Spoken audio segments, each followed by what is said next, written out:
The first time the human stood before the alien queen, he believed it would be his last day alive. The hall was enormous, built from stone and crystal that shimmered like frozen lightning. The walls hummed with strange energy, and the air was heavy with silence. Soldiers lined the chamber, their armor black and sharp like blades. Every eye was on him, a lone human who had no power, no army, and no right to stand there. He walked forward, his boots echoing against the cold floor. His heart pounded in his chest like a war drum. He had heard stories of this queen all his life. They called her the ruler of stars, the breaker of worlds, the one who bent galaxies to her will. Humans feared her. Even the bravest soldiers whispered her name only in secret. Now she was right there before him. The queen sat on her throne of living crystal.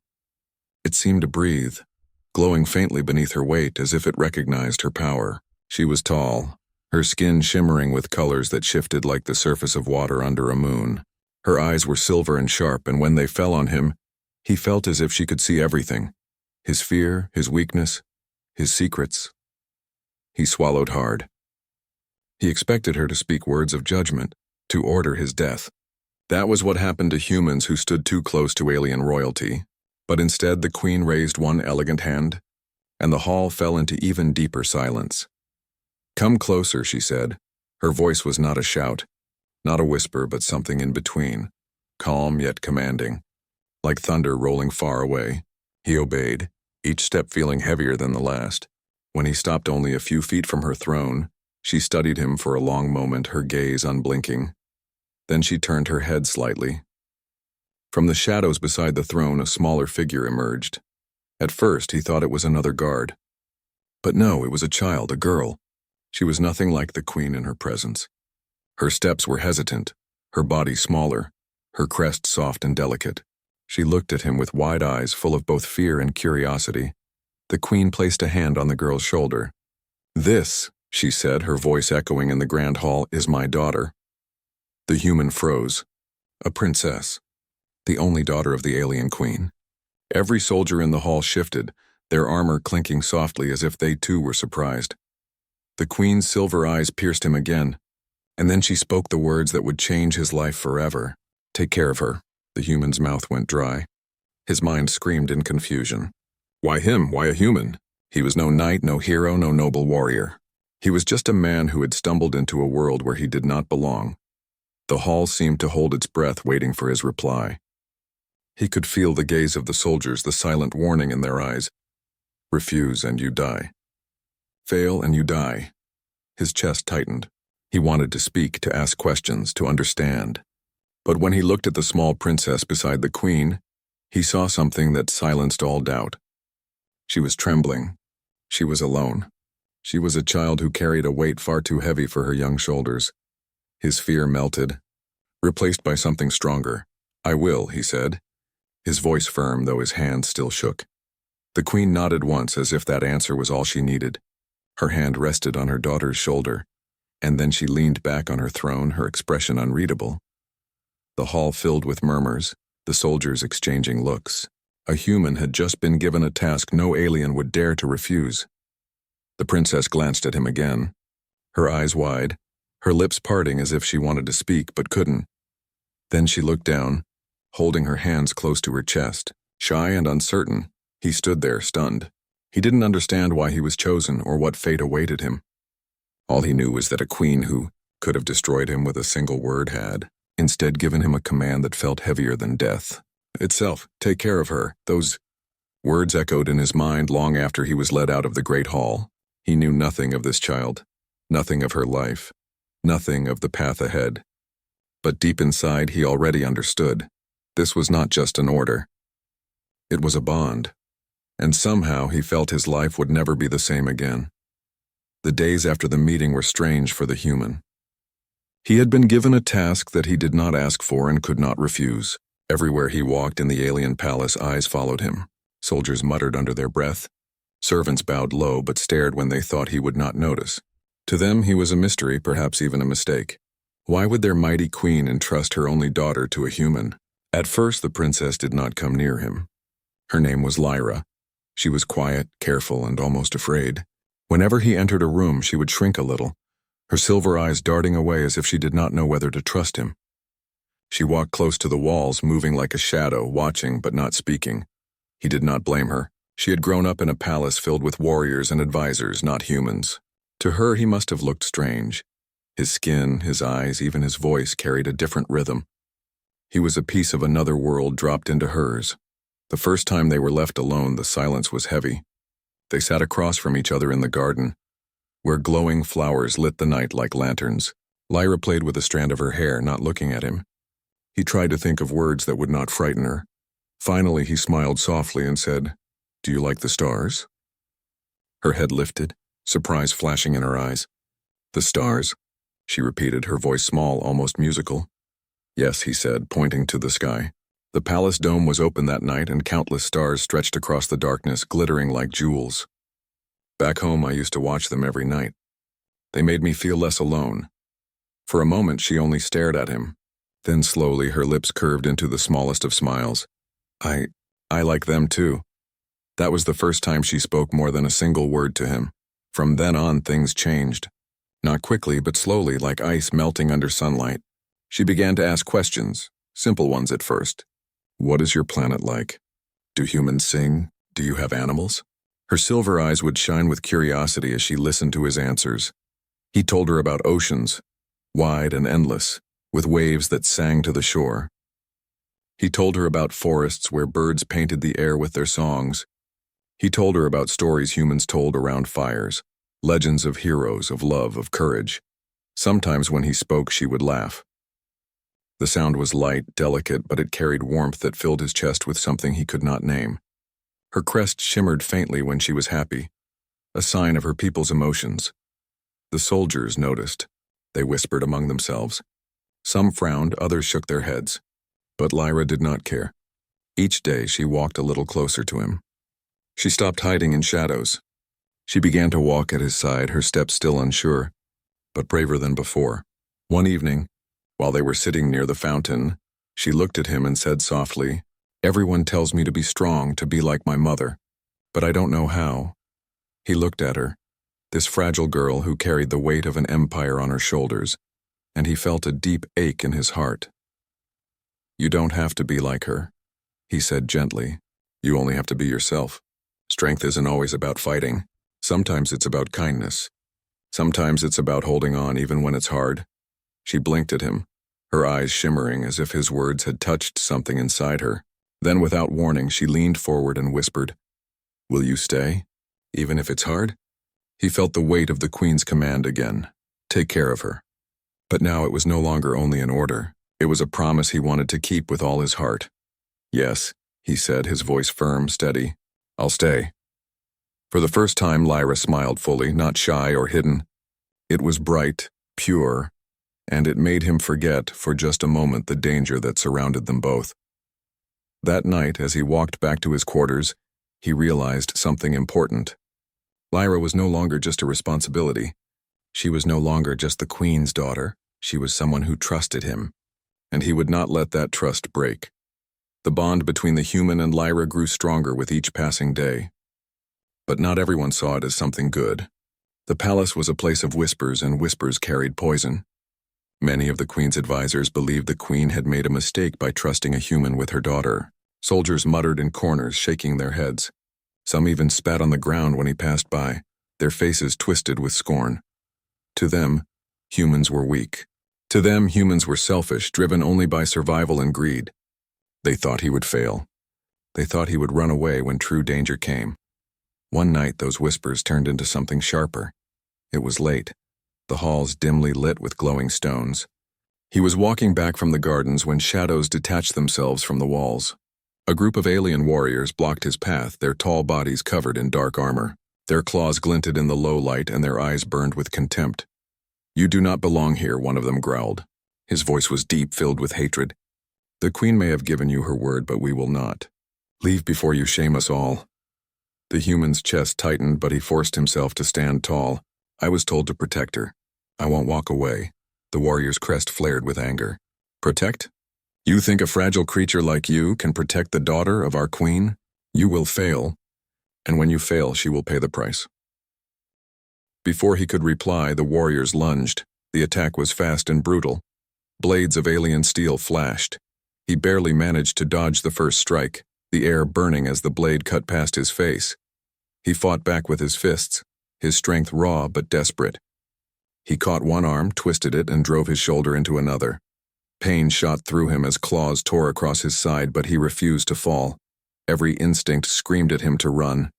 But he remembered Lyra's voice, soft and trembling. "Will you stay? Even if it's hard?" So he stayed. The battle was uneven. They were trained warriors. He was only a man with scars and stubbornness. Each blow drove him closer to the ground. Blood stained his clothes. His breath came in ragged gasps. But still, he stood between them and the path that led to Lyra. At last, the warriors hesitated. He was bleeding, broken, yet still fighting. They looked at one another, anger giving way to something else, respect or perhaps confusion. One of them snarled and stepped back. "You are a fool, human. But perhaps you are a fool who will not break so easily." With that, they melted back into the shadows, leaving him staggering in the hallway, his body trembling but his spirit unshaken. He almost collapsed right there. But a voice called his name. It was Lyra. She had seen everything from the far end of the corridor. Her small hands trembled as she ran to him, her silver eyes wide with horror. She pressed her palms against his bleeding side, as if her touch alone could stop the pain. "Why?" she whispered, tears rolling down her cheeks. "Why would you fight like this? You could have died." He looked at her, breathing hard, his vision blurred, but his voice was steady when he spoke. "Because I promised. Because you are not alone anymore." Her tears fell faster, but she smiled through them, a fragile, broken smile. She leaned her head against his chest, listening to his shaky heartbeat. "Don't leave me," she whispered. He wrapped one weak arm around her shoulders, holding her close despite the pain. And in that moment, he realized something deeper than duty. This wasn't only about the Queen's command anymore. This wasn't about honor or fear of death. It was about Lyra herself. Her laugh, her questions, her fragile courage. He had sworn to protect her. But now, in his heart, he knew it was more than a promise. It was love. Not the love of a man for a woman, but the love of someone who had found, meaning found family, found a reason to stand when everything told him to fall. That night, as the stars burned silently above the palace, he understood. The real battle was only beginning. The human did not rest after that night. His body ached, his wounds burned, and yet he refused to show weakness. The palace healers tried to tend to him, but their stares carried the same doubt as the soldiers. To them, he was still only human. A mistake in the Queen's court.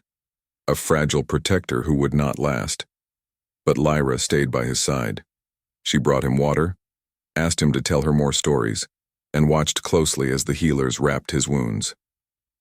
When one of them muttered that a human's life was not worth the trouble, Lyra's crest flared with anger. "His life is worth everything," she said with a sharp voice that startled even the healer. Still, the whispers did not stop. They grew louder, reaching even the Queen herself. And so, a few days later, the Queen summoned him once again. The throne room was as vast and silent as ever, though now he felt the weight of it even more. His wounds were healing, but every step sent a dull pain through his body. Lyra wanted to come with him, but the Queen had commanded otherwise. He stood before her throne, bowing his head slightly in respect. The Queen's silver eyes studied him in silence for a long time. She looked like a mountain, cold, immovable, eternal. "You risked your life," she finally said. Her voice was calm, but her words carried sharp edges. "Not for me, not for the throne, but for her." He lifted his eyes to meet hers. "Yes." The Queen's expression did not change. "You fought my warriors. You bled on my floors. You placed yourself between danger and my daughter. Tell me why." Her voice echoed through the chamber, and for a moment he felt the weight of galaxies pressing down on him. But he did not falter. His chest rose and fell as he steadied his breath.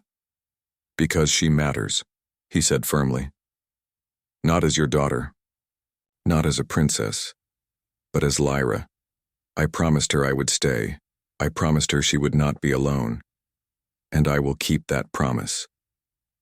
A murmur rippled through the hall. Advisors exchanged glances, some shocked, some angry. To them, he had spoken boldly, too boldly for a human in front of their queen. But the queen only leaned back slightly on her throne, her gaze never leaving his face. "Do you understand what you say? To care for her is not a simple task. She is heir to a crown. Her life will never be safe. Every enemy who cannot reach me will try to reach her. And if you stand by her side, they will try to break you too." "I understand," he said.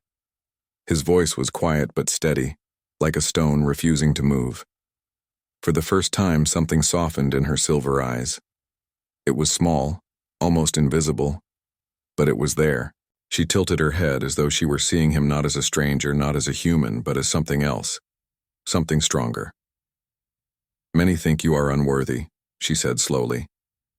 "Many believe you will fail, yet you still stand here, scarred but unbroken. Tell me, human, what gives you such strength?" He thought of Lyra, her laughter when he spoke of oceans, her trembling hands when she touched his wounds, her whisper that begged him not to leave. And he found his answer. "I am strong," he said, "because someone needs me to be." The Queen's Hall fell silent. The soldiers shifted, the advisors frowned, but none dared speak. The Queen herself closed her eyes for a moment, as if weighing the truth of his words. When she opened them again, her gaze was calm, her voice quieter than before. "Perhaps I was right to trust you." She raised her hand, dismissing the court. The soldiers bowed and stepped back. The human remained standing, his heart pounding in his chest. As he turned to leave, the Queen's voice reached him one last time. "Do not break her trust, for if you do, not even the stars will hide you from me." He bowed his head once more, but inside he felt no fear, for he knew something now, something unshakable. He would not break Lyra's trust. Not today. Not ever. That was his choice. And it was final. The palace had been quiet for many days, almost too quiet. The human walked the halls beside Lyra, always watchful, always alert. But deep inside he could feel it, an unease in the air, a heaviness that even the glowing crystal walls could not hide. Whispers of unrest reached him like shadows moving just beyond sight. One evening the Queen called for a private council.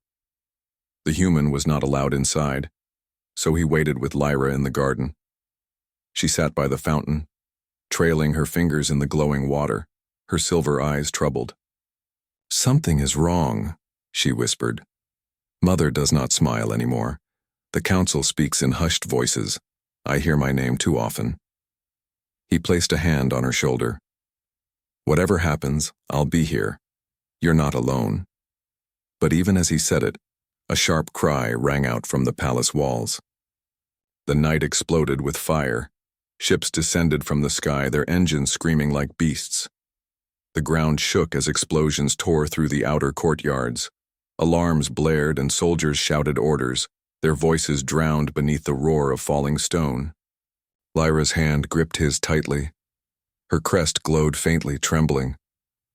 "They've come for me," she whispered in fear. He didn't hesitate. "Then we run." The garden walls crumbled as enemies poured through, their armor marked with the crest of a rival clan. Their eyes burned with hatred as they pointed at Lyra. "Take the princess, alive!" The human pulled her close and darted through the smoke-filled corridors, every step carrying the weight of survival.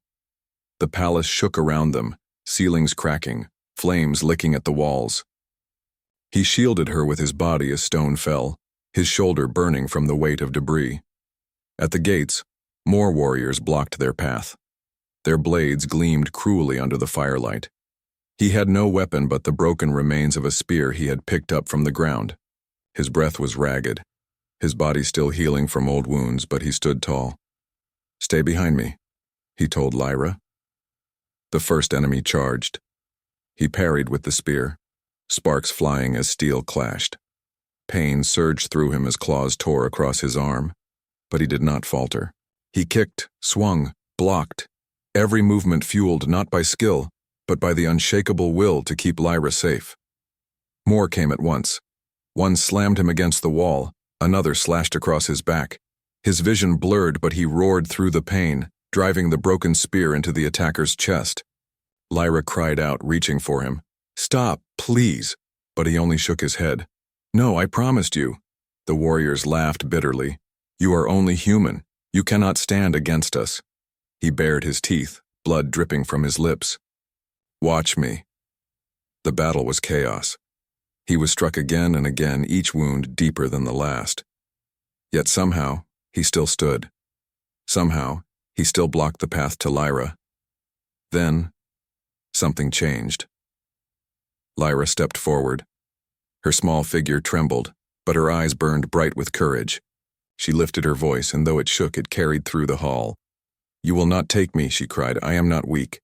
And he is my protector." The warriors froze.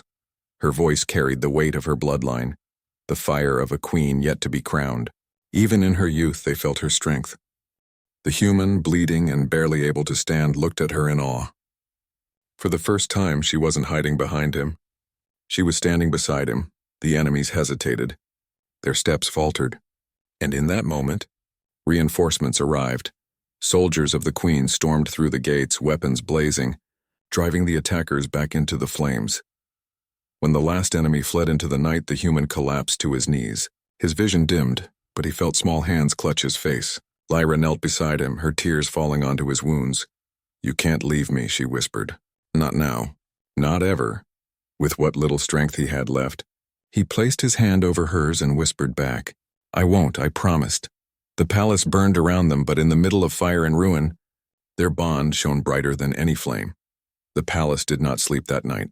Smoke rose into the dark sky, carrying the smell of fire and blood. Broken walls stood like wounded giants, and the cries of the injured echoed through the courtyards. Soldiers rushed from one place to another, carrying the wounded, counting the dead, and searching for survivors. The human sat on the steps of the shattered hall, his body heavy with pain. His clothes were torn, stained with blood, both his and the enemy's. Every muscle in his body screamed, but his mind was focused only on one thing: Lyra. She sat beside him, her small hands gripping his arm as if she was afraid he would vanish if she let go. Her silver eyes were red from crying, but her crest glowed faintly, showing her stubborn determination. She would not leave his side. When the Queen finally returned from the battlefield, the soldiers bowed low.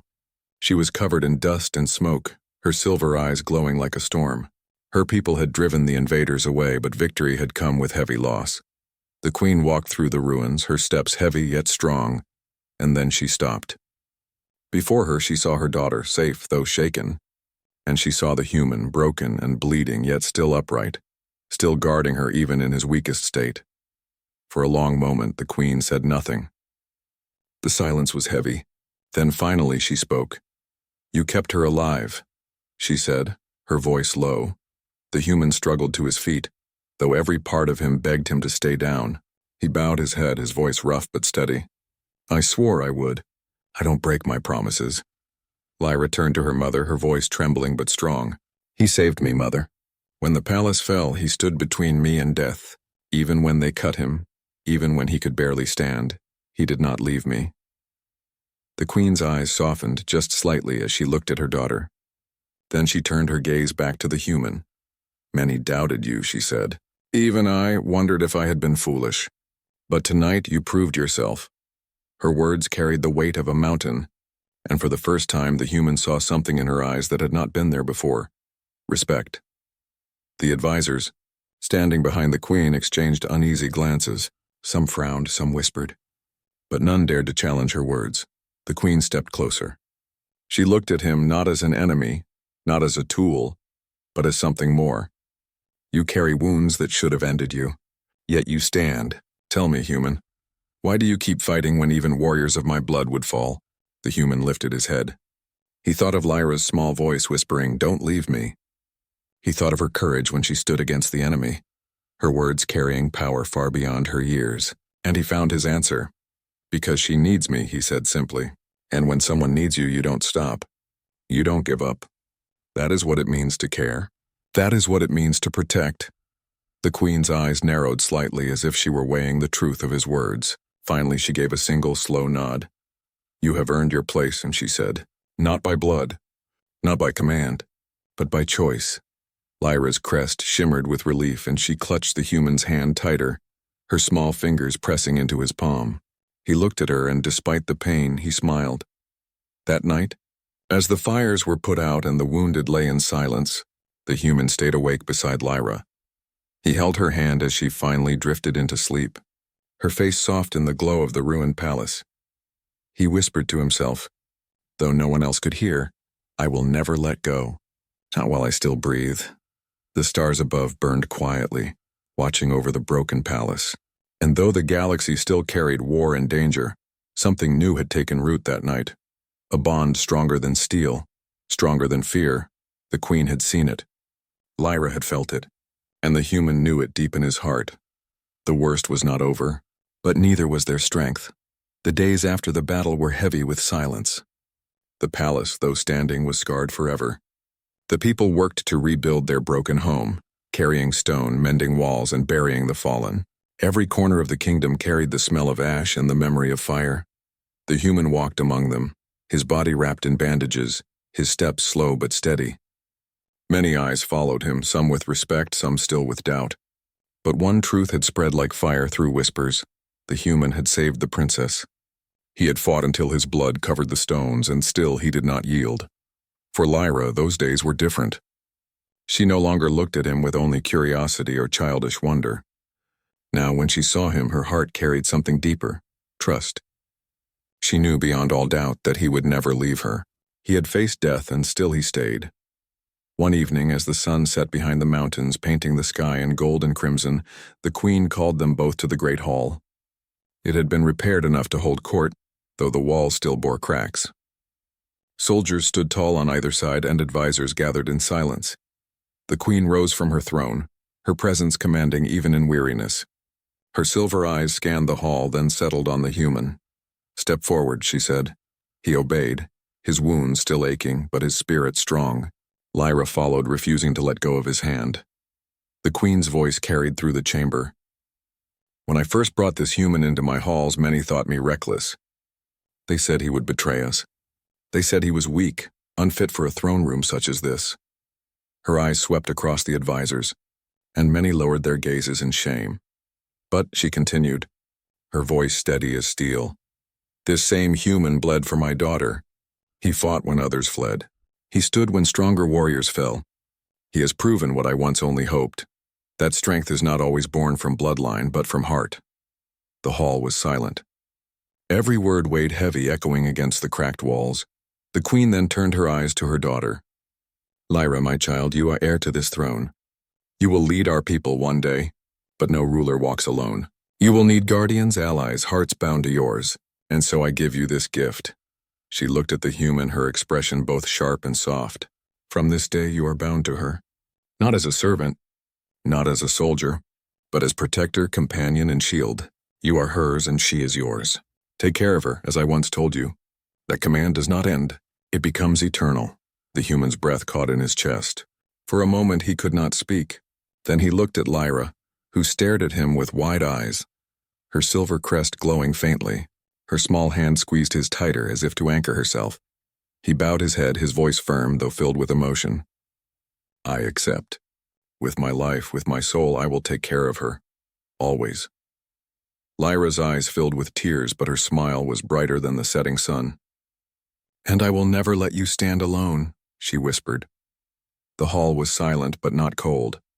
It carried warmth, as if every heart there had witnessed something greater than war, something unshakable. That night, under the stars, the human sat beside Lyra in the gardens. The palace still smelled of ash, but the flowers had begun to bloom again. She leaned against him, her small frame resting safely by his side. "Do you ever wish you had never come here?" she asked softly. He looked at the sky, then at her. "No," he said simply. Because if I had not come here, I would never have met you. Her eyes shimmered and she leaned closer. Then you'll stay? Even if more battles come? Even if the galaxy turns against us? He placed his hand over hers, his voice steady, filled with quiet strength. I'll stay. Until the stars burn out. Until the end of time. I'll stay. Lyra closed her eyes, comforted by his words. And in that moment, under the endless sky, the promise became more than just words. It became a truth the galaxy itself would one day remember. That a human, fragile and small compared to the universe, had stood unbroken. That an alien queen had trusted him with her greatest treasure. That a bond had been forged between two hearts, different yet the same. And from that day forward, stories would spread, not of conquest, not of power, but of a promise. A promise that even in the darkest times, humanity's strength was not in weapons nor in empire, but in love, loyalty, and the unyielding will to stay. Forever.